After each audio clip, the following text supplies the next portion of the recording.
All right, everyone. Well, we are live, so welcome to another episode of Captive Thoughts. And so I'm here with Chris. How you doing today? Good.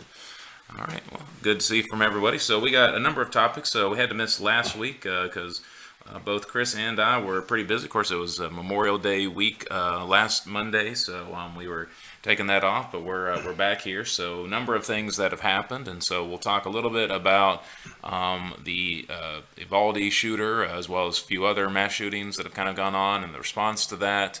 As well as we'll talk a little bit about kind of what's one of the big things today with the whole drag show and taking your kids to drag show and the gay pride events and that kind of stuff, and just kind of the reaction to that. And then we'll kind of end it off here with talking a little bit about sort of old school and kind of more modern responses to comics and just sort of the arts in general. So we'll kind of touch on that in regards to with conservatives, kind of how they respond to that. So hopefully this will be a good show for you guys. But starting off here with the shooting, of course, that happened in Texas. This is the second big mass shooting that got media attention, at least within the last few weeks. Of course, there were a number of other mass shootings that took place that the media is not going to touch. They're not ever going to talk about because it doesn't fit the what they want to accomplish. It doesn't suit their political ends to talk about those particular mass shootings. Their people are the wrong color, and of course the motivations are the wrong motivations, so they're not going to talk about them. But the big one that everyone's talking about right now is the one in Texas, and it's the more you look into it, the more just messed up it really gets. Chris, what were kind of some of your big takeaways, I guess, in just The terms of big like it thing being I messed up noticed, with? yeah, the big thing I noticed was, the cops just kind of sitting there. They wouldn't intervene. They actually actively stopped citizens from attempting to intervene in this. Um, the best you could call that is cowardice. If it's not some malicious tinfoil hattery um, kind of thing, it's cowardice, which fits. Most modern cops, I should maybe not most, a sizable chunk of modern cops, if I'm being fair, are Hmm. cowards because they're bullies. Um, I I I finally see a little bit, and I doubt it'll last because I'm a cynic like that. But I finally see a little bit of conservatives maybe thinking about scraping the thin blue line sticker off their truck. Um, Yeah, the biggest thing with me um, is it's the keeping the parents from going in and getting their kids right. We're preventing other people from doing something. Like if the cops were in the building, they were trying to take down the gunman, then it makes sense to stop citizens from going in there. Like I get that, right? If they're about to go in and you got a bunch of citizens. Like I understand not wanting that chaos, so I get that, right? But if you're sitting out there waiting and you're waiting, like they were out there what 40 minutes to an hour, and you're not letting them go in and get their kids, that's wrong. That is absolutely wrong. And of course, it's. Did you know this? Some of the cops went in and got their own children out. of So they course. went in and got their kids out, but then they'd prevent other parents from going in and getting their kids, and that's When not right. when are people? This has been my biggest frustration for a long time now. When are people on the right going to wake up in regards to the cop question, the CQ? And yes, even the military. Um, there's a bitter pill the right's going to have to swallow at some point. Now, I don't know that they can, and that's that. Whatever else you want to say about them being scammers and burning down CVS's and all sorts of other stuff that shouldn't have been, Black Lives Matter had a point. And you're going to have to swallow that pill at some point. Not that the cops are racist, but that the cops are out of control. And that the cops do not serve and protect you, the citizen. They serve and protect the elite, the establishment, whatever you want to call it. Um, they're not your buddies. They're not your friends. I would have thought 2020, when cops were arresting you for wanting to get a haircut and go to church on Easter, would have taught you that. But apparently, even then, it didn't teach a lot of them that. They still want to be all thin blue line. I get the conservatives. They love their order. They love their authority. They love their hierarchy. They love all that stuff. I get it. But at what point do you Well, I think wake up? Well, there's also this which I mean with the cops, I think it can be a little bit different here, but like with the military, I think there's still this old sort of sense of patriotism that they're very much clinging to. Like they're thinking back to the early 2000s, right? Where oh yeah, America's awesome, right? Well, we're going to support our troops, all this kind of stuff. There's that real mentality. Of course, there's also this, the left has a long history of going after and attacking the military, and so again, you don't right? There's so much like when you don't want to be like them per se, right? It's kind of like if you see well, I mean, again, it's kind of like if you find yourself agreeing with like AOC or something, you're kind of like I don't know. Like again, that doesn't mean that they can't ever be right, I right? get Yeah, but I mean, that, there is but that sort of like oh no, because they get so much wrong. There's just so much wrong there that they have that history. So there is kind of the natural impulse to just well now we're gonna side if they're attacking the military, well then the military might be good. I think with cops too though it can be a little bit different because like local sheriffs typically tend to be better. Like our sheriff around here, they didn't enforce a lot of the COVID stuff, even as it was coming down. Like again, you could call them up and ask them. I mean, I did. I was like, are you guys enforcing the whole mask? And they said, no, we're not going to enforce that. If you're not wearing a mask, we're not going to arrest you. We're not going to enforce it at all. They again, not perfect.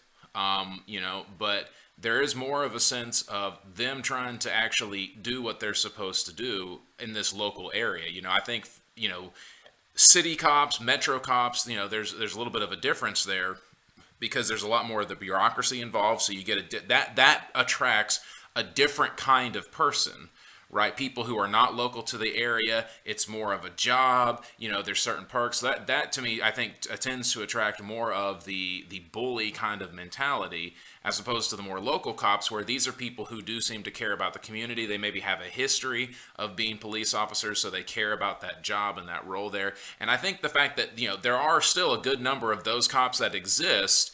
And again, you add on top of that cops get attacked so much by the MSM and the kind of leftists in general. That's why it can be very difficult, I think, for conservatives to really like see on this issue. I feel like there's a big disconnect on both the right and the left, where it seems like both of them have fundamentally forgotten that cops and the military are part of the government. Yeah, they're people, and I get that, and hopefully they, follow their own conscience more than bureaucratic rules, but they're part of the government. So for a lot of conservatives to constantly be like the government's bad, government's usually bad, but cops and the military are great. And then the inverse on the left, where they, they love the government but they hate the cops. There's that one meme of this leftist protester getting pepper sprayed, and over the leftist protester they wrote "once more government," and over the stream of pepper spray they wrote "more government." You're kind of getting what you want there, bud. But I mean, I don't understand this, and I mean, I guess that's because I come from that more libertarian perspective, but I've always been suspicious and guarded around and I'm pretty much a law-abiding citizen, a few speeding tickets notwithstanding, but I always approach any interactions I ever have, as rare as they are with the police, with a lot of guardedness and a lot of suspicion. Especially me, because if they shoot, if they decide to shoot me in the back 9 times, BLM's not going to riot for me.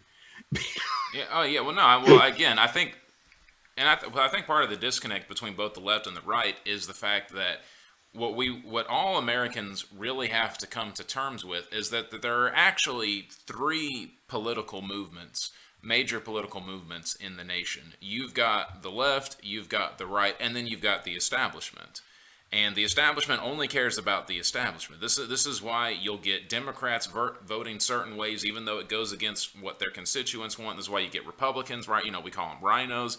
Why they're voting in a way, in a particular way, or conservatives or anything like that, because they're not really on the right or they're not really on the left. Therefore, the establishment. Well, the establishment is the one that ultimately runs the cops in the government, right? And again, there's leftist cops, there's rightist cops, but at the end of the day, it's the establishment writing the bills. And so when the establishment is going to kind of lean more on the right side, well, then that's when the left throws a fit about it, right? When the establishment leans more on the left side, well, that's when the right kind of can start to throw a little bit of a fit about it. But again, the right doesn't think government is bad altogether. It's typically they've wanted just a smaller government. Big government is bad. And again, yes, the more militarized police are, the more militarized the military is, right? The more money that's going there, that is making a bigger and bigger government. And I would acknowledge that. I'd say that is a big disconnect. That's where it's like you're more interested in the looking big and grand, but you don't really understand what that's costing you. I would say that, I mean, you're onto something there. I think the political divide between establishment and non-establishment is much deeper and probably at this point a lot more meaningful even than left and right. Yeah. I mean, if again, if people on the left could, because I don't agree with a lot of them, but again, this is why they can make good points, right? And the establishment, again, a lot of the arguments that they make against, big corporations and, the establishment, they're not wrong in some of their criticisms there. Now, where they really mess up are in their solutions. Again, where they think burn the whole system down, right? That's why they're revolutionaries. And of course, that's how they're trying to, get into it to basically in the remaking of it, they can try to put it better for themselves. Whereas people on the right are trying to be more, I guess, either put up with it or try to vote the people out. So they want to try to reform it more. Unfortunately, for the right, though, they say that, but then they actually do very little. All right, that's been the biggest problem with the right. If the right were actually trying to reform, these institutions, I think they could make a lot of progress. The problem is once the right gets in there, they don't do anything. They don't make any kind of changes because they're constantly fighting with the left, or they're constantly trying to be on the defense of the left. You're not going to fire this person who is clearly corrupt and clearly, using this job for their own purpose because it's a black woman when you don't want to appear racist because you're going to have the left yell at you. So rather than firing them because, again, they're clearly corrupt, they keep them there. This is one of the big problems with Trump, right? He wanted to try to appear balanced. Rather than firing a lot of the Obama holdovers, he held them over. And that came back to bite him in his administration over and over again. Well, sometimes you have to burn it down. I mean, that shouldn't be your first impulse, but sometimes you have to at least be ready to do that when the time comes. You have to at least leave that option on the table. And for Trump, I mean, I voted for Trump not because I wanted him to be president. I wanted him to be a reckoning. All right. I wanted Trump to walk into DC with the Bane mask and crash this government with no survivors. Like, that's what I felt was needed. I needed something to completely shake things up. And then Trump went in there and he wanted to be a president. And he was a pretty good president. Just I kind of think it was a little too late to be a good president. Right. Well, again, yeah. I think, like I said, this is where, revolutionaries and reformers are very similar, but I don't think you necessarily need to burn everything down, but there are times where you have to clear a lot of the stuff out. You basically have to almost pull it down to the struts. And then you can sort of rebuild from there if it so much has gotten down, right? I mean, if a wall is full of mold and it's rotting, yeah, that wall's got to come down. That doesn't mean that the whole building necessarily has to come down. And again, because it can be a lot more difficult to, to rebuild something than to actually repair something.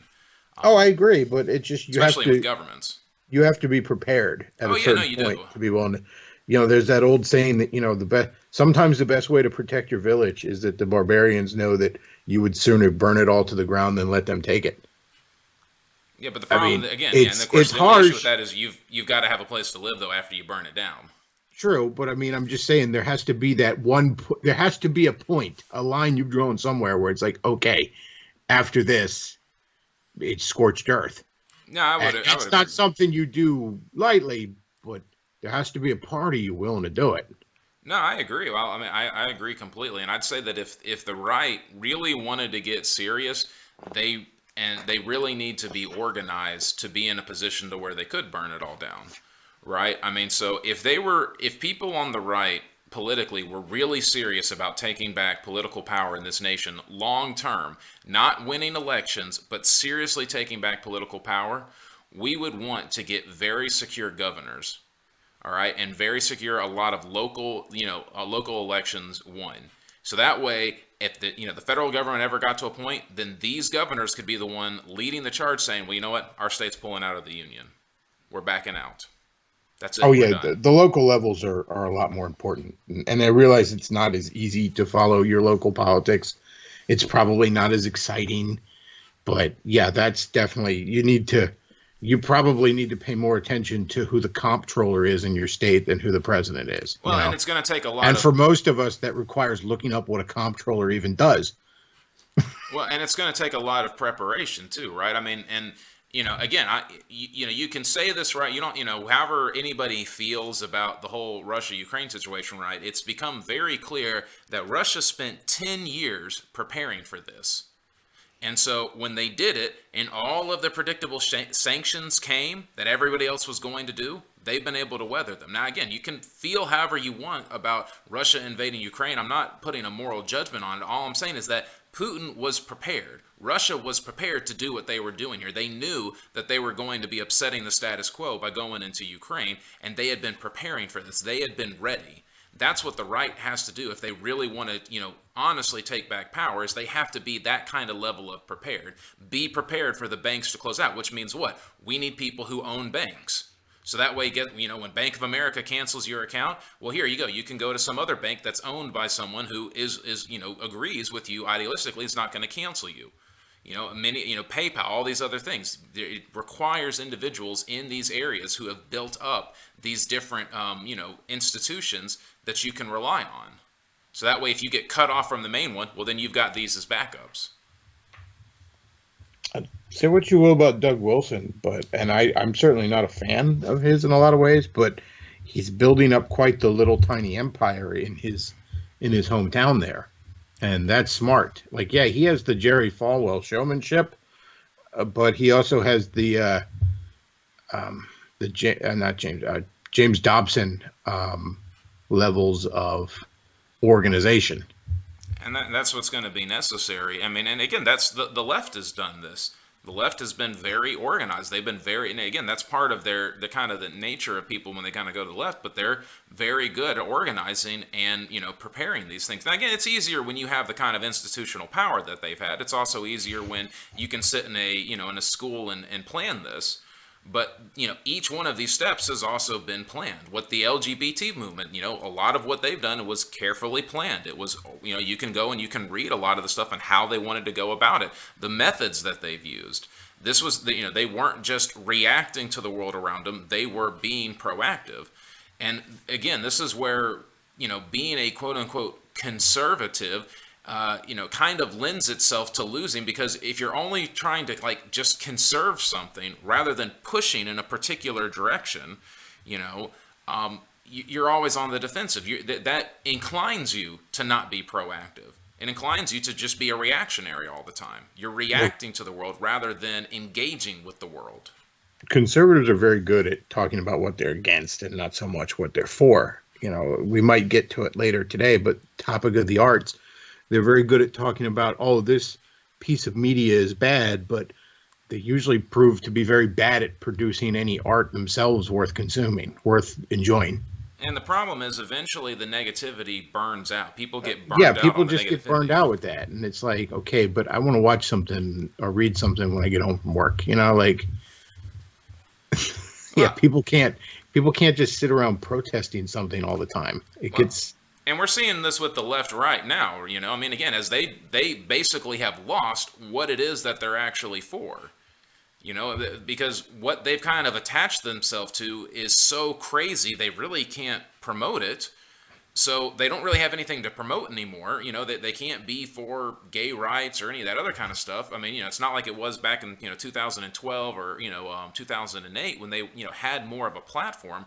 It's just, Republicans bad, and well, here you go. We're going to have, kids with drag queens. But again, what is it that they're actually trying to promote? It's more often the left now is becoming defined by what it is that they're against. And so you're just sitting up with both sides constantly reacting to each other. And, basically the establishment just having, they know what they're for.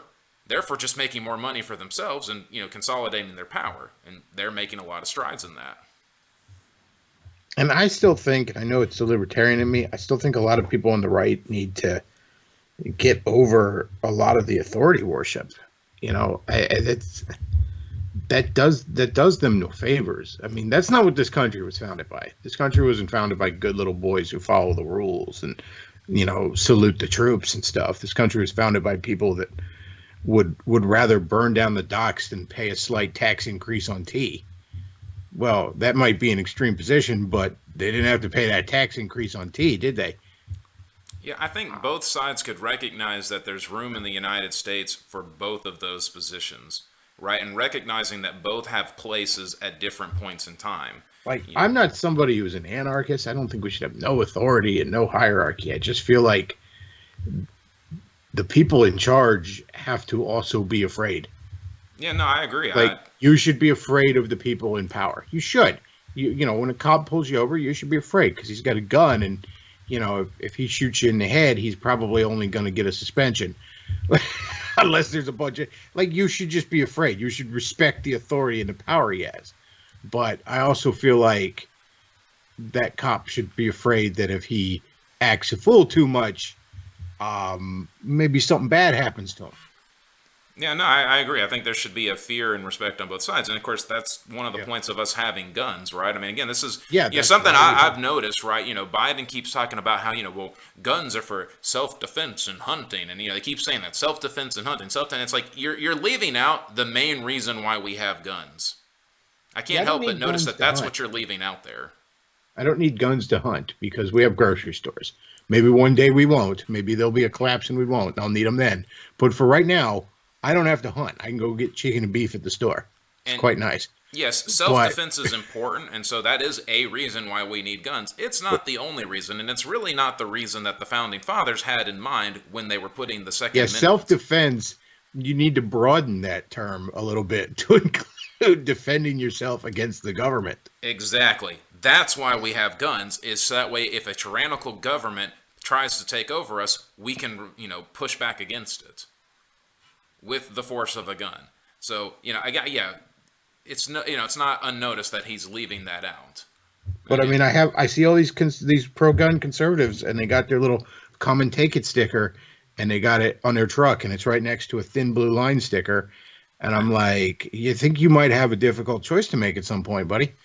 When I've literally seen that one day. I've seen it numerous times. That's why I always use it as an example. Because I was behind, I was pulling up to this, and this truck was in front of me, and no joke, it's "Come and Take It," and then right underneath was the thin blue line. I was like, "Gosh, Lee, there it is." Once somebody points it out, you'll see it more often too. Like once you notice it, you're gonna see it way more often. You're gonna be like, "What? You really don't stop and question that?" But I mean, again, here's another example, right? I mean, it's just kind of going back to the shooting here with kind of how the left and the right are doing things. Right now, the left is pushing for gun control, right? That's kind of been their big response to this.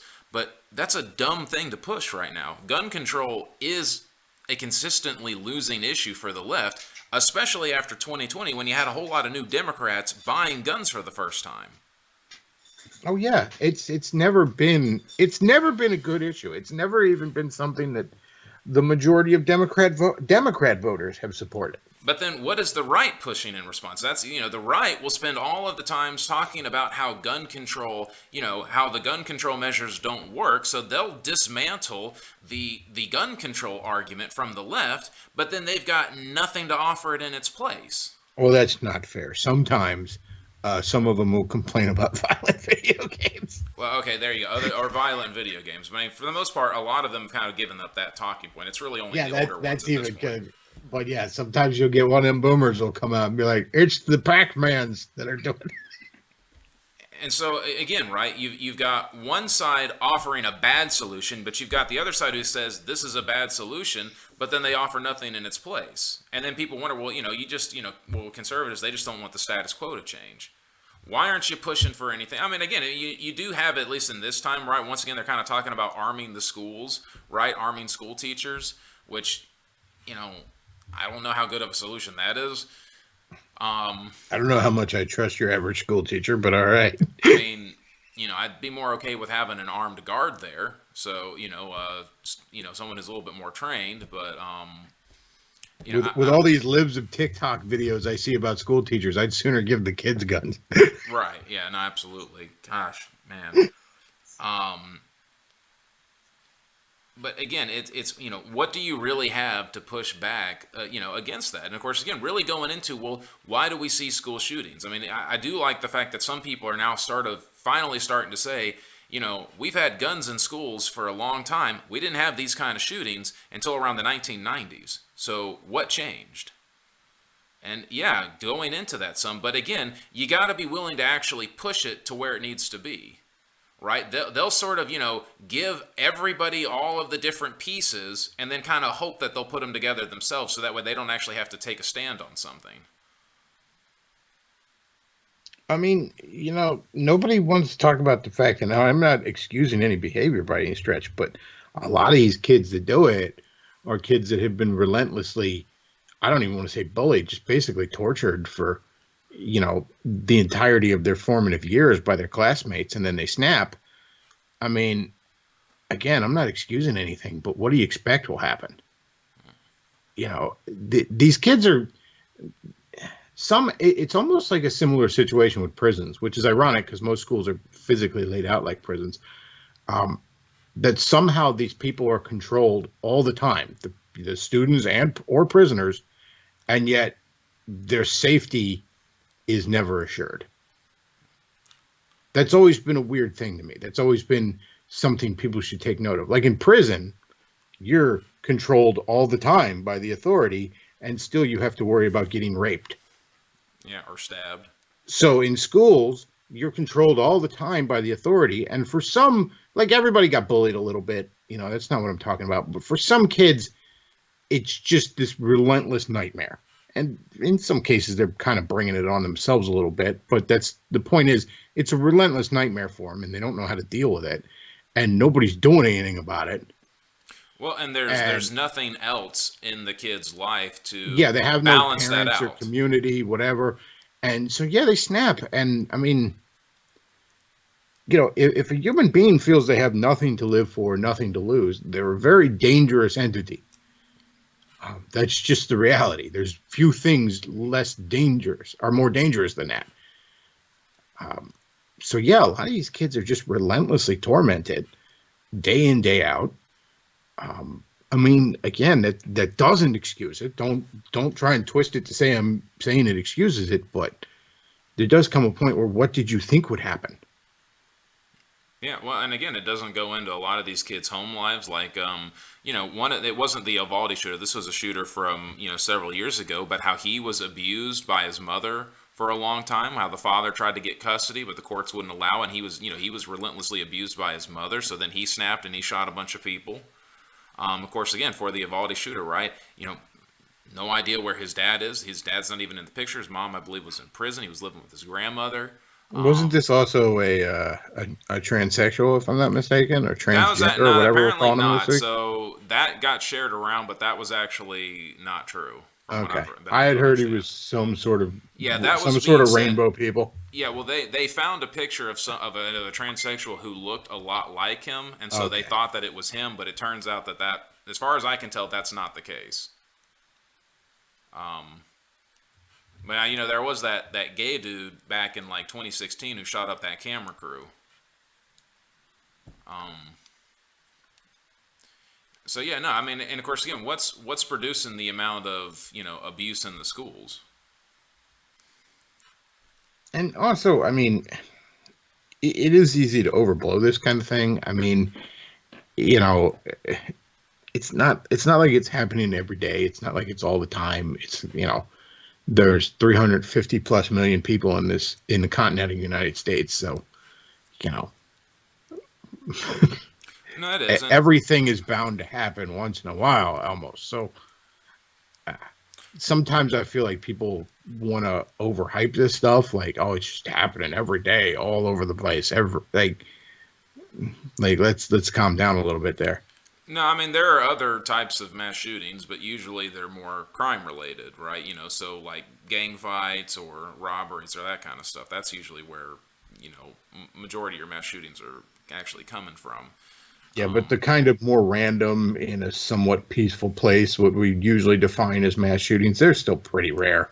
No, I mean, they are. I think, again, they are more frequent than they have been, which is interesting to look at. But you're right. No, they can be rare, and of course that kind of goes back to the whole difference between preventative justice versus punitive justice, right? Sometimes a lot of people nowadays want to have more preventative justice, right? Well, what law can we put in place to try to prevent this from happening again? And usually what that means, right, and that's what gun control is, right? Gun control is quote unquote preventative justice. So if we take away the guns from everybody, then that should prevent or work to prevent somebody from shooting, versus punitive justice is you shoot somebody, well then you go to prison or you get executed or whatever, right? There's that. And sometimes punitive justice is enough, but a lot, it doesn't feel quite as like you've done something as trying to create some law to try to prevent it again. Sometimes there's just nothing to be done. Now, of course, in this case, let's take a look at the police force and see what the police force was doing. Why were they waiting out there for so long? Why were they stopping parents from going inside and helping while they weren't doing anything? And that police force is catching boatloads of crap, both in person, on social media. I mean, they are public enemy number one in that area, and I'm kind of like, good. Yeah, no, it should be. I mean, every one of them should be, getting a salute of middle fingers everywhere they go. I don't see a problem with that. No, I don't either. Get dirty looks at the restaurants, that kind of stuff. No, I mean, because again, they go. One of these guys goes to a restaurant, and the hostess is like, "We're full," and there's like no one else in the restaurant. Yeah. Sorry, no tables available. Yeah, no, I mean, again, it's especially for the police chief who was telling them to stand down, but then for everyone else who was listening to it. Yeah, that's the other thing, and that's something I hear from right wingers a lot more. But it's like, oh, they were just following orders, and I'm like, all right, but I'm pretty sure they're not robots. Like, they're human beings with a mind and a soul and a heart, so maybe they should act like it. Yeah, I mean, again, that is a hard one, because it is hard to know when you should be following orders that maybe you disagree with versus when it's time to break those. Because right there are times to where you may disagree with a particular order, but you should still follow it, even if you think it's a bad order. There are other times, though, to where, again, but that's not a blank check, right? That doesn't mean that your person, your chief can say anything. So it's very similar to, the passage of Romans 13, right? Where it says, let all believers be subject to the governing authorities. That's a general rule of thumb, but that doesn't, that does not give the government a blank check to make any law, and so Christians then have to abide by it. It's saying the Bible, as far as, what I've seen with a lot of this, is that it will more often push trajectories, general principles, rather than this is always 100% true. Now, again, those universal truths do exist in the Bible, but again, there are other times where it's like, this is a general principle. It's not something that you always do. So like in the case of, Romans 13, that's a general principle. Your general attitude should be one of obedience towards your government. That doesn't mean that you always obey your government, right? Because it's predicated on the idea that your government is acting as God's servant, that your government is punishing evil and promoting the general welfare of the populace. When the government isn't doing that anymore, then that principle doesn't have the same kind of application as it did before. That doesn't mean that governments are required to be perfect, but there's it's kind of, you can tell when your government is really no longer trying to, no longer cares about its citizens anymore. That doesn't mean you can go and break any law that you want, right? You're still beholden to the law of God, but there are certain laws that the government can start doing then that, you're better off disregarding. I mean, part of it comes to a trust thing, and trust is earned. If the person in charge of you tells you to do something and it seems completely wrong, but you trust that person based on, past experiences, whatever, then maybe you say, okay, I'm going to go along with it. But I don't have any reason to trust the United States government. And I don't think there's been any reason to trust the United States government for at least several generations.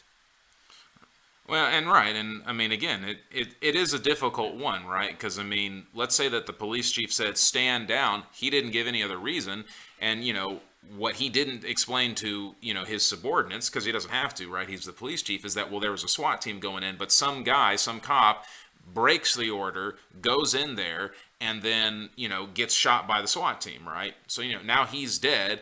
There's that whole thing. Why? Well, because he disobeyed orders. Now, that's not what happened, right? But, that can happen. But so it can be difficult knowing, okay, well, when should I break the order versus when should I follow the order, even if I disagree with it. So, I mean, I do kind of cut them a lot of slack on that because, of that, you can't just disregard any order that you disagree with. And even sometimes, again, they might have trusted the police chief. The police chief might have, up until that point, because he had never really been tested, had given them every opportunity to demonstrate a sense of trust. But And this that's is when fine. he was I given mean, the opportunity, he dropped the ball. The majority of the blame goes obviously to the person in charge. I've never totally accepted the idea that, there's no moral accountability going to the guys down below, because ultimately every terrible thing any government has ever done only happens because people go along with it. Yeah, well, and again, there are very clear lines to where you can tell, nope, this is just wrong. Like when you're arresting some old lady because she didn't have a mask on, it's like, yeah, come on. Or when you're trying to arrest some dude that's out, by himself in the middle of nowhere because he's not social distancing, even though he's by himself. Yeah. Well, I saw one where like one of these hairdressers was cutting hair in her garage, because she still needed to make money and people still needed their hair cut. And so some of these cops would go undercover and then get their hair cut and then bust her. And I'm like, there's no way you look yourself in the mirror after that. Yeah. No, that's... Like, there's no saying, well, I was just fun. No excuse. And see, that should let people know that the laws have gotten out of hand, right? Like if you're having to go undercover to bust a hairdresser just for cutting hair, that the laws of your state have become tyrannical.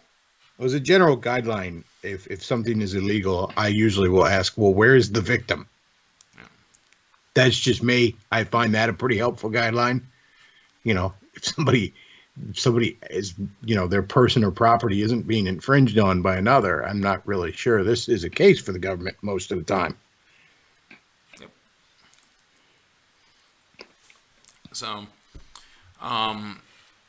yeah, but it has been, like I said, really interesting. The left has definitely pushed a lot harder, though, with guns than I've seen them do so in the past, which I guess that's maybe because they know nothing's going to come from it. But, Biden talked about banning, all 9mm weapons, which that's pretty much most handguns. I mean, the elite always want to take your guns away. That's and as the old saying goes, when somebody wants to take your guns away, it's because they want to do something to you for which they should probably be shot. Yeah, I've just never seen them be this vocal about it before. In the past, it's like, they'll always talk about, well, common sense gun law, but they're always kind of real vague. This is the first time where they've actually really sort of said more what they wanted. Now, again, people have not liked it. It's not been a good idea, but it's weird how much more vocal they've been. Yeah, I don't think this midterm is going to go especially well for Democrats. Or let me put it this way: I think they're going to need a lot of pizza boxes taped on a lot of windows. Yeah, they're going to need a lot of drop boxes.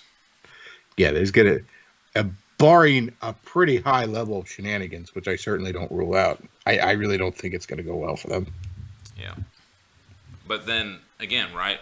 Then what? The Republicans will just do nothing. And that's the problem, right? And again, that's always been the problem. Is as long as it's well, okay, you can win elections, but then what? And then people get upset. They don't turn out again. The Democrats get in power, and then just things get worse. And it's that constant cycle. That goes back to, again, what is it that the Republicans actually stand for? What direction do they actually want the country to go in? I heard it said before, and I know people don't like to quote him these days, but Ravi Zacharias once said about postmodernism that it's not a philosophy so much as it is a mood or a reaction. And I feel like that's true of most of conservatism.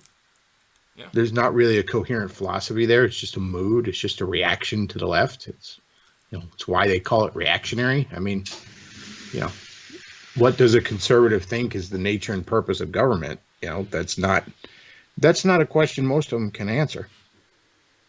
No, and that's one of the reasons why they don't make significant progress is because they're not able to articulate it. They're not able to really explain it. They don't know. Again, they don't know what direction they're going in, so they can't be proactive. They're not leading. They're just reacting to other people's leadership. And I mean that's why most conservatives, are cucks.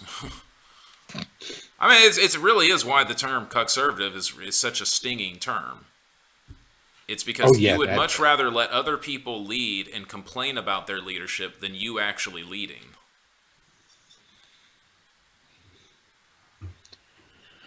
But anyway,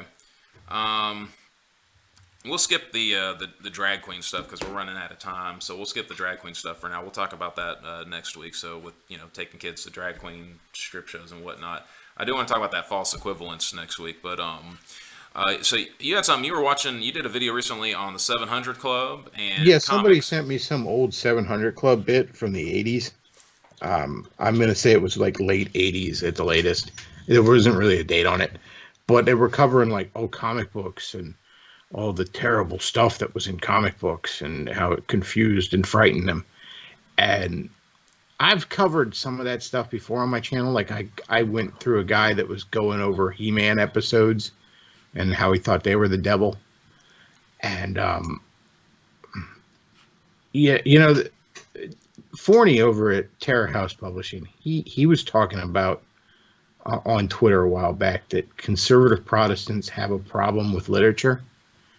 He argued it kind of came from the sola scriptura position, which I think is a little unfair, but I kind of can see his point where there's a lot of conservative Protestants that don't understand anything outside of the Bible and don't have any concept of arts and entertainment if it isn't just Christian propaganda, for lack of a better term. Some of the stuff I heard in this 700 Club thing, they talked about the X-Men story God Loves, Man Kills, which is the story of some conservative preacher that gets his hands on some device that's going to kill all the mutants because he thinks they're an abomination. And Pat Robertson literally describes it as a conservative preacher is going to kill the subhuman creatures. And I'm like, wow, Pat, you you completely missed the point there, didn't you? You literally looked at the bad guy and said, wow, that's based. And a lot of the other stuff was just not knowing what they're talking about. So what was he? Was he praising the comic? He kind of sounded like he did. He was like, "Oh yeah, the conservative or no, he kind of sounded like he was praising the bad guy."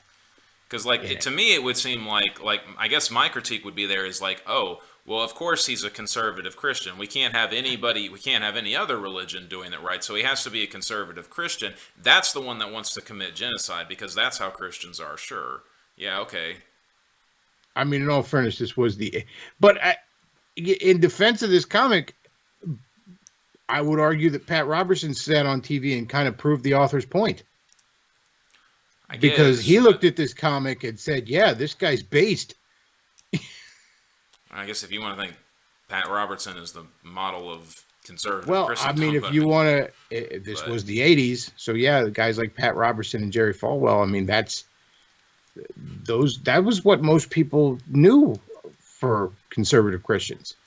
Those were the guys, for better or worse, that were representing conservative Christians on the national stage. I'd say more often than for worse, not really for better. Of course, again, right? There's also,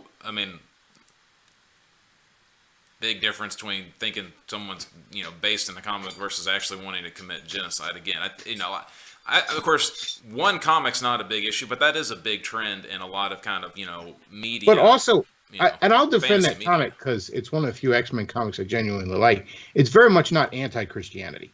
Other than the fact that the conservative Christian wants to, commit genocide. Well, Nightcrawler is in it, and he's a Christian himself. He's actually an ordained priest in some denomination. And, he's arguing with the guy. It's very much against that evangelical political movement that was big in the 80s, more so than it's anti-Christian. Which I realize a lot of people, especially back then, probably couldn't tell the difference. But I mean, this was a time of like satanic panic and nonsense like this. I mean, this was a time when a lot of Christians on the national stage acted like SJWs and, oh, you're playing Dungeons and Dragons, you're going to turn into a demon. Like, I mean, I know it was nonsense, but that's what they were pushing. Yeah, of You course, can't really some of push their that right. stuff I mean, on some of their fears, have come true. Not all of them, and of course, it's sort of like the rage. In some instances, the rage was misdirected because again, it was not organized. It was, some of it. I mean, again, like the Satanic Panic.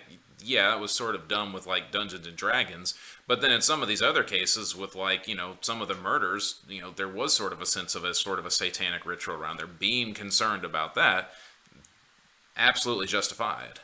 Well, you end up in this case where you're kind of crying wolf. I mean, to some extent, I think some of what we have culturally now is the fact that a lot of social conservatives sort of blew their credibility on stuff. I mean, when you're running around screaming that the one Teletubby is gay because he's purple, like He people did carry stop a listening purse. to you. Well, no, I agree. I mean, I I agree. mean, Of course, I would also say, though, again, I don't know if it's completely fair here because I agree that I think there was a lot of credibility that was lost. I think that there was a lot of really dumb things that Christians in the 80s said. Of course, I would also say that there was also a very concentrated effort to make what Christians were saying look ridiculous. And when you look into some of these claims, they're not as accurate as they were made to be. They were, they become more caricatures than, what it actually is. And so it's made to look ridiculous by the people who, make other movements nowadays look ridiculous. oh, true. And Same people again, want to say like Gamermaid, oh, it's all about harassing women. When no, that's not what it was about. A lot of that same stuff was happening to a lot of the stuff that the Christians were talking about. yeah, but again, a lot of the Christians back then didn't help their case. I could agree. I think there's a number that didn't. It's. I guess I just want to, I'm just sticking up a little bit for some of these. Now, again, I'm not so much for the Pat Robertson and the Jerry Falwell, and of course, again, why were they the ones that were represented? There were other Christians around that were smarter, more conservative, have a better understanding. Very interesting, the fact that they're the voices that really got promoted. Just don't know how much that's, much of that really was organic. Well, I mean, if you wanted to make Christians look bad, you couldn't pick better candidates than those guys. Yeah, exactly. That said, though, there was an organic. I mean, they certainly had an audience. Yeah. But more of what troubled me with a lot of this stuff, they would talk about this stuff, and it would sound like a space alien that doesn't know what narrative fiction is. You know what I mean? Like, oh well, that like at one point they pull out a comic and they're like, this comic is called Arak, Son of Thunder. Well, in the Bible, it says that this person is the Son of Thunder. And I'm like, really? This comic isn't biblically accurate, you're saying? Or they talked about the comic character Thor, who calls himself God of Thunder. Well, in the Bible, it says there's only one God. And it sounded like they didn't know that Thor was a mythological character, first of all, which I wouldn't put past them. But also, like, yeah, how about that? The Thor comic is maybe not that biblically accurate. It's not even particularly accurate to Norse mythology. No, I agree with that, and I think that is I don't know if I would go with what Forney's saying in regards to like that's because of sola scriptura. I think it more has to do that comes kind of from the Protestant work ethic, which I mean, I guess if you wanted to tie that to sola scriptura, you could, but for a long time, Protestants, again, that's why they had the Protestant work ethic, right? They were very much known for being hard workers, right? And so, a lot of Protestants, just in general, they just didn't have a lot of time for that kind of stuff. They're just too busy working.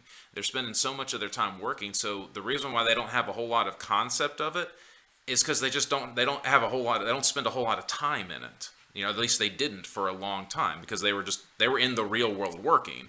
And so, the fiction and the fantasy of this, as a fair critique would be that they did not have a good enough appreciation of that. They didn't appreciate, and many of them still today don't appreciate the purpose of fiction, and storytelling. They don't have enough of an appreciation of it, and I think that when they would if they would gain a greater understanding of the purpose of stories, that would serve them a lot. But I think it comes down to that for they're very much committed to truth. A lot of Protestants, right? So they're very hardworking. They just don't really know what to do with it. They don't have much of an appreciation for it. They don't know what to do with it. So it becomes hard for them to really interact with it and understand it. I kind of agree with you on the sola scriptura part. I sort of see what they're saying in that, like, it's kind of annoying, and it's almost borderline hypocritical for like a conservative Protestant to be talking about, like, to look at any depiction of, say, violence or sex in a movie or whatever, a work of fiction, and be like, that's automatically bad, regardless of what the message is, regardless of what the context is. But then if you were to point out, well, yeah, but the Bible has a lot of depictions of violence and sex. Well, yeah, but that's different. I agree. I mean, the only, I guess, difference I would make there, and I don't agree with it, but I think that it could be, I can understand where they're coming from. There is a big difference in reading something that is graphic, right? So reading graphic events, like, you read in a narrative, so-and-so went out and killed 1,000 people, versus watching on a television screen somebody go out and killing 1,000 people, Well, right? true, but I don't remember a lot of conservative Protestants having a problem with the Passion of the Christ. And that's one of the most violent movies I've ever seen, and I'm a horror fan. Well, and I agree, although I do know Now, a I'm couple not who saying have. it's a bad movie. I'm not saying I had a problem with it. I think it's a fantastic movie. It's a fantastic piece of art. I'm glad it was made. But if you have a problem with showing gore in a movie, then you have a problem with showing gore in a movie. No, I agree, and again, I would say that for those who would say, "Well, I'm going to go watch The Passion," but then I have a problem with other gory movies that are not glorifying the violence. Let's say I don't have a problem with The Passion of the Christ, but I do have a problem with Saving Private Ryan. Right? That's inconsistent. That is hypocritical. I've known people though who have had an issue with both. They have an issue both with Saving Private Ryan and The Passion of Christ. Although, to be fair, this person was also a doctor, so he kind of saw this stuff in real life in general. So that's partly why he didn't really feel the need to want to see it on screen. Well, that's more having a particular taste than having a moral outrage. Like, I don't like Westerns, but I'm not outside protesting if a new Western drops. You know what I mean? Like, it's just not for me. But I mean, again, there is something to be said too for. I think again, it can, because the issue can be difficult, and I think there is something to be said for desensitization of violence. Being desensitized to violence, to where if it's just so gory and it's everywhere in all kinds of media.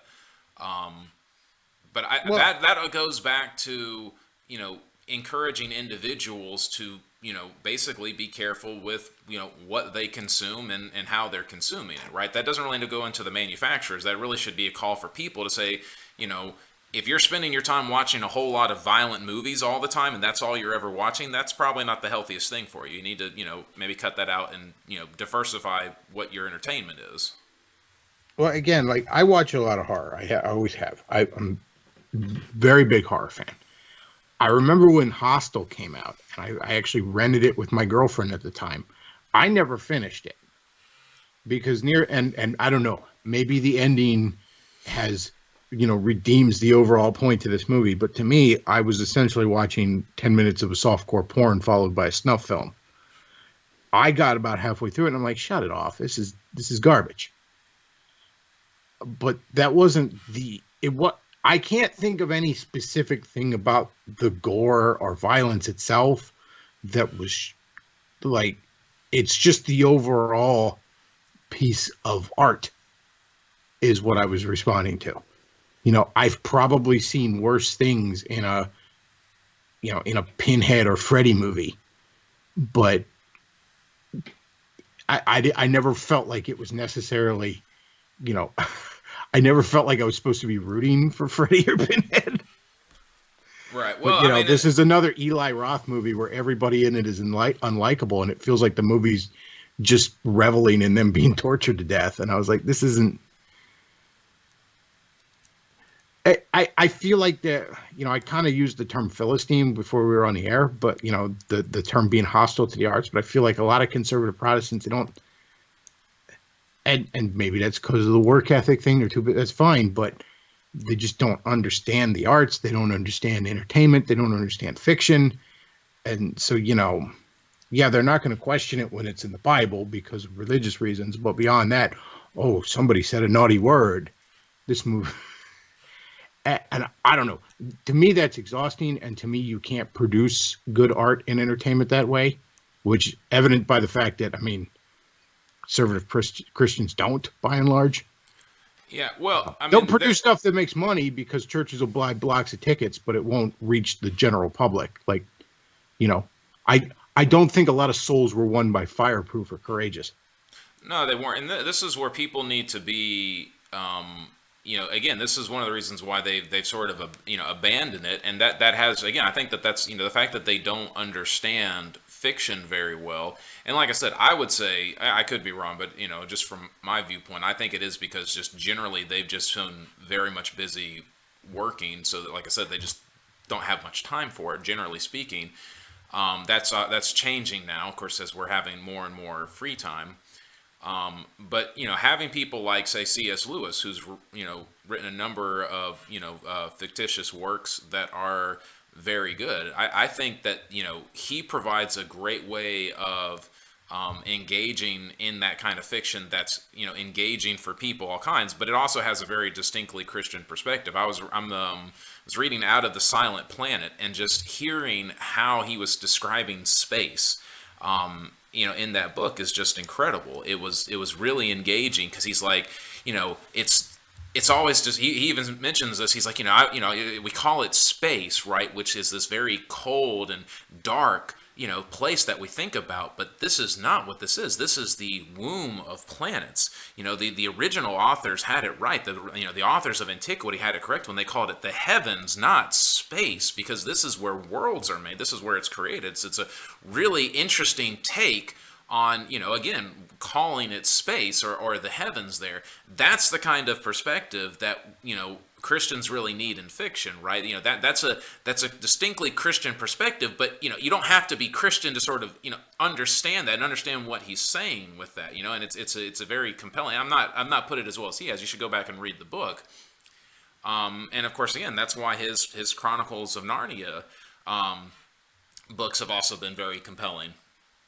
And I think that this also, though, gets to a larger issue within Christendom, which is the fact that so much of Christianity for 100 years, but maybe 200 years, has been basically that the Bible is for the church and for the family, but not for the wider culture. And so it's prevented us really from interacting with the culture in regards to the fiction. What does Christian, genuine Christian works of fiction look like? And we but because we only think about Christianity in regards to the church and the family, what do we have? We have family films that have sermons in them. And it's the same reason why we don't really understand how to work with government very well. Well, the two biggest problems, I think, with Christian entertainment is, number one, I don't think they understand the difference between art and propaganda. And you could argue that it's maybe not the clearest of lines, but, maybe it's more on a spectrum. But there's definitely things that are clearly one and clearly the other. And I don't think a lot of Christians understand that difference. I don't think they even care. And also, not everything needs to be sanitized. Not everything needs to be family friendly and rated G and, okay to show the little kids. There are adults in this world who would also like to be entertained. But see, that's what I mean, right? Is so much of their mindset, because Christendom has been limited to the church and the family, that if you have that mindset and so you want to make a Christian movie, you can't help but then what? take that mindset to the movies. So, well, again, it's got to be sanitized because it's church, right? And of course, it's got to be family friendly because of the family, right? So it's very much, their Christianity is contained only in those two spheres, not the larger populace, right? Not where things actually get messy. I mean, there are times, again, the Bible, oddly enough, they're sort of missing this part of the Bible. They read it, but they don't really understand what it is that they're reading. For example, I'm going to be preaching in 1 Samuel 11 this Sunday. Saul has been anointed king of Israel, and he's coming up, and there's this tribe that's in trouble. And in order to send a message to the other people that they have to the other tribes that, hey, you better come and help out this tribe, he takes several oxen, cuts them into pieces, and then ships them off to the different parts of the tribe, saying to them, if you don't come and help, this is what's going to happen to you, right? And the thing is, that's promoted as a good thing, right? Because again, it says that he does this after the Spirit of the Lord comes on him. So the Spirit of the Lord comes upon Saul, he takes these oxen, cuts them into pieces, and sends them off to the different parts of the tribes. And basically says, get your butt over here, or what happened to this donkey is going to happen to you. What does a Christian do with that from their worldview of, well, it's just church and family all the time? They've got no way to really interact with that. They've got no way to engage with that. I had mentioned this years and years ago on a blog, but I was talking about, because I was reviewing a bunch of movies, and I decided to try and find some good Christian movies, which is not an easy task. But I was talking about the Hellraiser movies, and most of the Hellraiser movies are actually pretty bad. But the mythos behind them, the core concepts behind them are very interesting. And I said, these movies that are written by a hedonist homosexual, Clive Barker, have more interesting things to say about the nature of temptation and sin and just a host of other things, than a million Christian movies, a million Kirk Cameron movies, These movies almost seem like they were written by someone that read Ecclesiastes over and over again. And there's the other component is the lie in this, right? I want to present myself as righteous, so what? They're not going to let themselves go down, certain paths that they actually do go down. It's not like they're going down paths that they haven't been before. It's, no, this is where I go, but I can't let people know that I go down these paths, so there you go. I can't reflect this in my work of art. Well, the core, we talked about art and propaganda. The core difference between the two is honesty. Yeah. When you get right down to it. Yeah. Fiction doesn't have to be a thing that actually happened, but it has to be on some sort of primal level real. No, that's a very good point that you make. The difference between, you should write that down. The difference between art and propaganda is honesty. When you have a message, a good left-wing version of propaganda. When I was a kid, there was that Captain Planet cartoon. And, protecting the environment is very important. I think, if anything, conservatives often downplay that too much. But conservationism used to be a conservative issue. That's all very important. Captain Planet was a terrible cartoon. I hated it even as a kid. And as a kid, I liked the message. Like, yeah, the environment's important. We should all recycle. That's great. But it was a terrible cartoon. It was barely watchable. And that's because even as a kid, I knew this cartoon isn't trying to entertain me. It's not trying to tell me a story. It's preaching at me. Nobody likes that. Especially when they're trying to sit down and just watch a cartoon or a show or read a book or whatever. It's not that you can't have a message. You could look at the old Sonic the Hedgehog cartoon, the one with Princess Sally. There's strong environmentalist themes in that. But that's a great cartoon. I loved that as a kid. It still can entertain me as an adult. One of those things was art. The other was propaganda. And they both had very similar messages.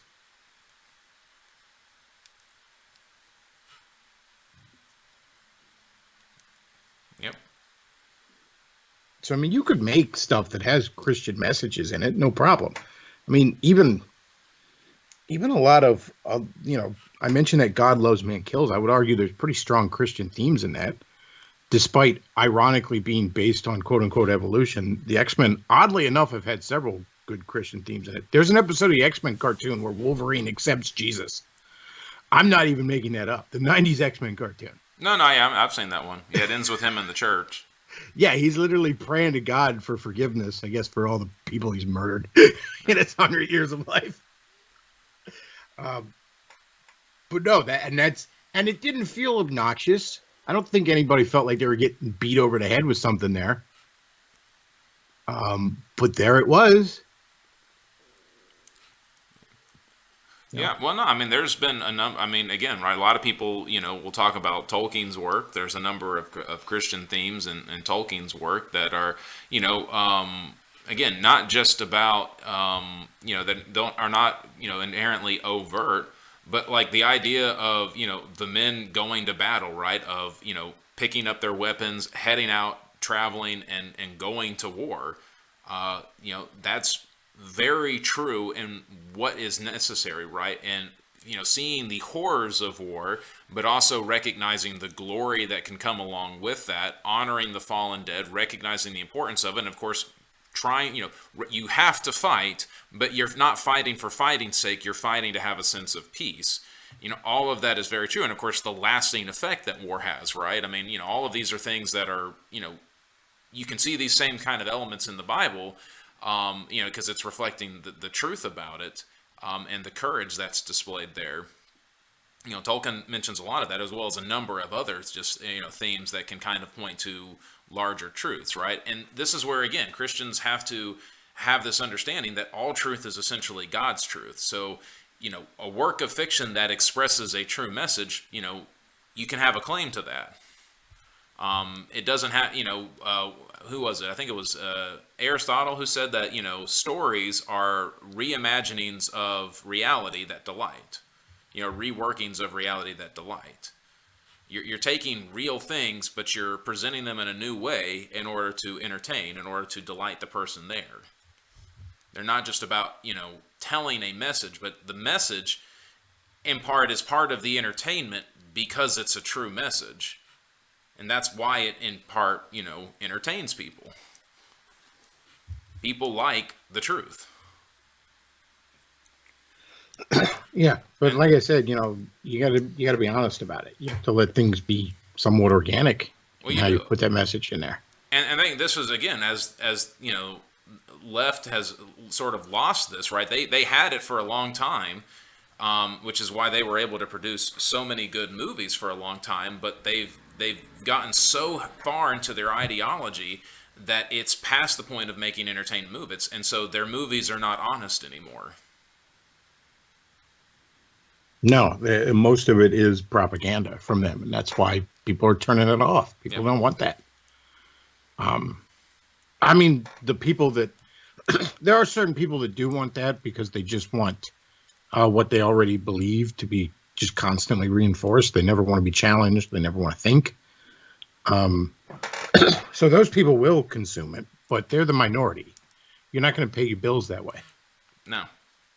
And we're seeing this with, like, again, pick any franchise, pick, a lot of these legacy franchises, even as the Marvel movies go more and more into this, they're getting less and less. People aren't caring as much. You had a big hit with Spider-Man, but, Morbius was a flop. Doctor Strange, is, I don't know how far it goes into us, but, it's not doing as well as, it did a great opening weekend, but then had a pretty steep drop off. People are complaining about the She-Hulk stuff.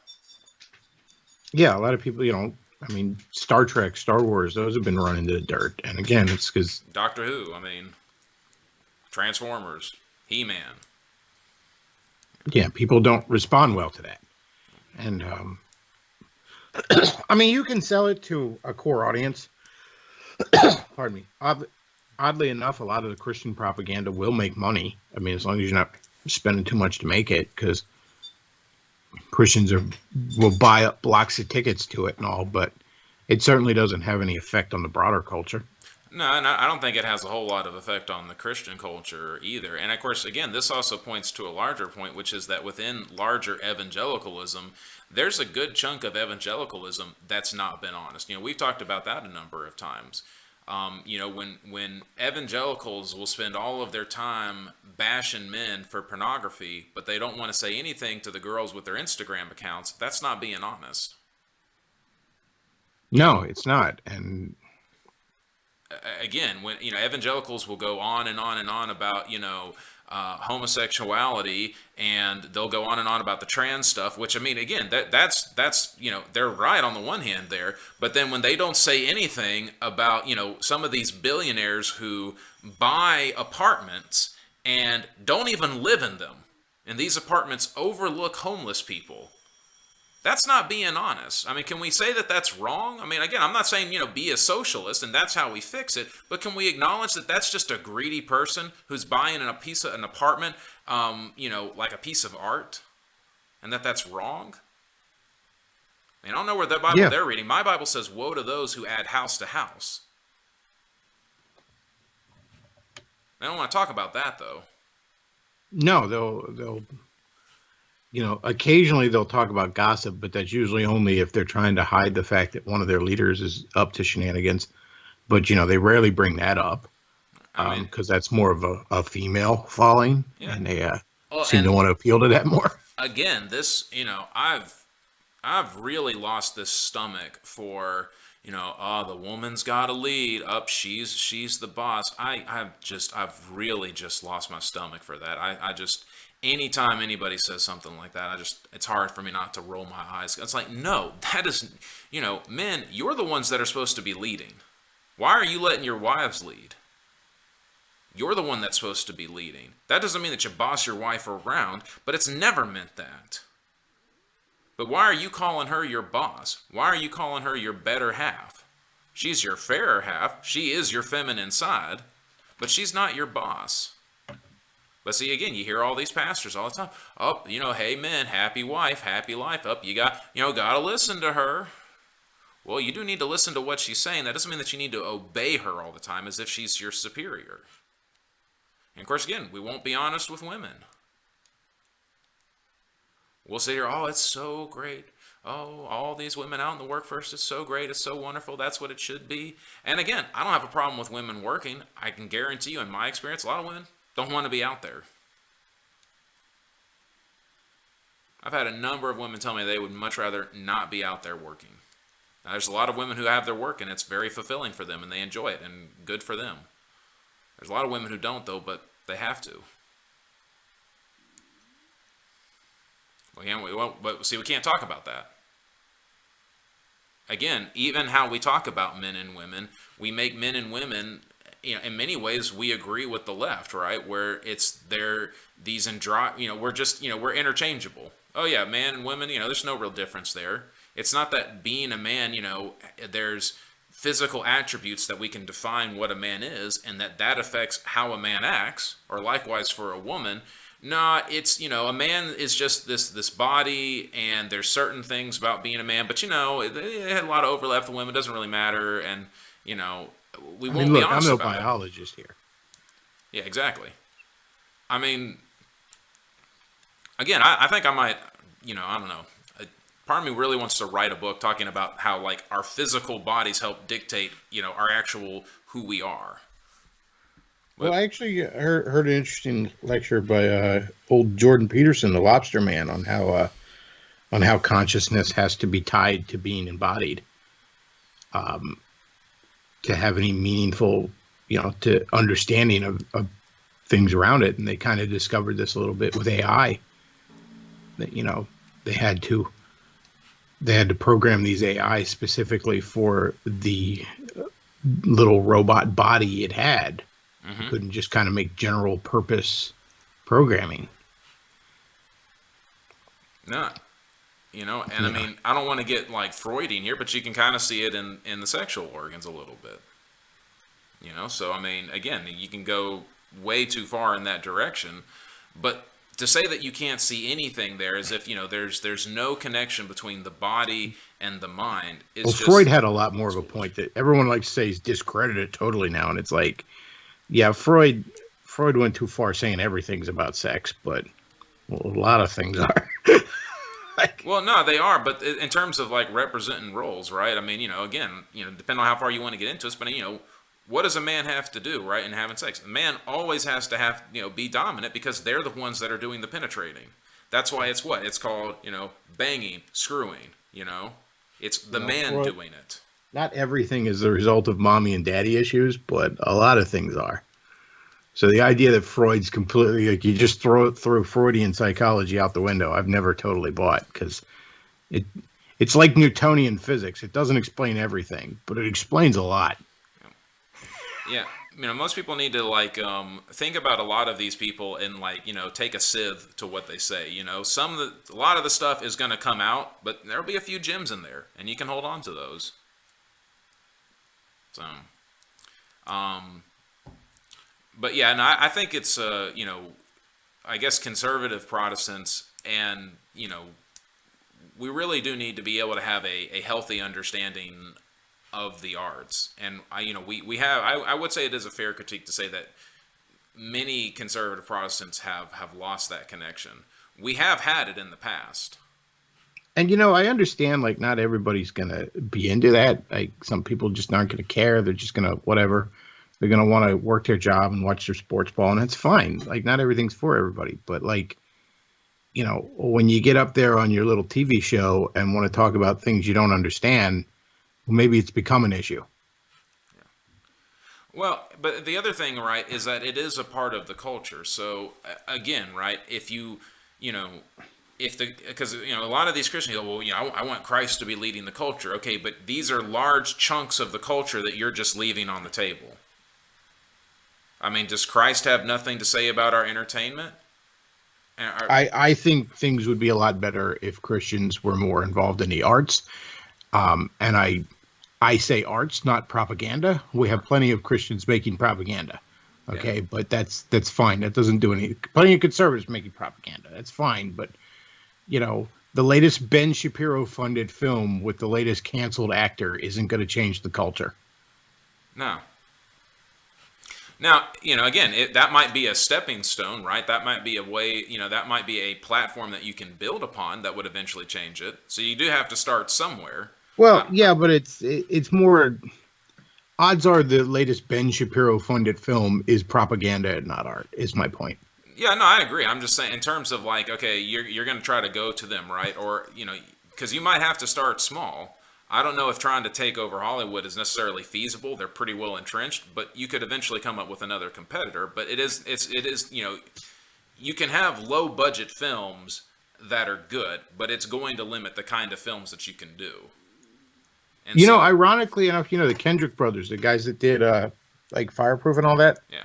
Their first movie, Flywheel, is actually kind of good. It's from a technical standpoint, it's garbage. Yeah. The audio visual is atrocious. A lot of the acting from the side characters is pretty questionable, but the actual, if you're willing to look past some of the technical stuff, it actually feels like they had something to say. Yeah. Which is very appreciative after you've watched the, ironically enough, much more soulless movies they put out later. Yep. Well, again, right, if you, the one guy, like the Five Nights at Freddy's, guy, right, I mean, he was apparently pretty big Christian. I don't know if he still is or not, but when he was first making those, he was a pretty big Christian. Those games are not all that impressive on one hand. I mean, it's, the one guy did it, right, but, they were hugely popular. There's all kinds of stuff that came from that. And so all the money that's got from that, yeah, that could be used to, make other projects. I mean, yeah, you could throw a lot of money at a project and it doesn't make it great. And sometimes, Eastman and Laird, made TMNT in their basement and photocopied pages at the post office. Well, I mean, like I said, the Blair Witch Project had a very tiny budget. Evil Dead had didn't have a huge budget. I mean, there's been a number of, again, you do need money. Clerks was filmed on a business loan. But again, right, these are very particular types. You're not going to film like an Avengers movie on a small budget. Yeah, no, I'm not. But you're not going to do Top Gun on a small budget. Like I said, though, Flywheel, that movie feels like the Kendrick brothers had something to say. It feels like a movie. It feels like characters that act natural and have arcs. it feels like it has a point that it wants to share with me and not beat me over the head with. Yep. That's a lot different than Fireproof or Courageous. I didn't see their football movie because I don't like football, but I'm assuming it's the same. It's just as bad. It's very similar. Yeah, I mean, it's about on like Courageous level. I mean, to me, Fireproof's their worst movie, but Well, Fireproof actually has a bad message. yeah. I mean, it's not just propaganda. It's propaganda with just a terrible, muddled, bad message. Although, ironically, Seth MacFarlane does take a thing from Fireproof and uses What's it in that? one of his movies. I don't know why, because it was just a short, but it's either from Ted 1 or Ted 2. But the stuffed bear finds Mark Wahlberg's character's porn collection. Uh-huh. And, he's going through it, and it's like, whatever, clockwise rim jobs, counterclockwise, and the bear's like, this is some messed up stuff. What the heck is wrong with you? And like Mark Wahlberg was like, yeah, fine, I wanted to get caught. You're right. I'm glad that you found this here, and he's like, we got to get rid of this. This is horrible, and the bear's like, yeah, you need to go and find and date a girl, right? This is, you are spiraling out of control here. And so the bear closes the computer. It's like, okay, we got to get rid of this. And Mark's like, whoa, what are you doing? We can just delete the file. He's like, no, those are too recoverable. We got to smash this with a hammer. And so like the next scene is like them smashing the laptop with a hammer. But it makes me think about that one scene in Fireproof where he takes his computer and he smashes it. It's just kind of funny how they've kind of came to the same. It's completely different contexts, but they ended up in the same place. I still say, though, Fireproof is a movie about saving marriage where I'm constantly rooting for divorce.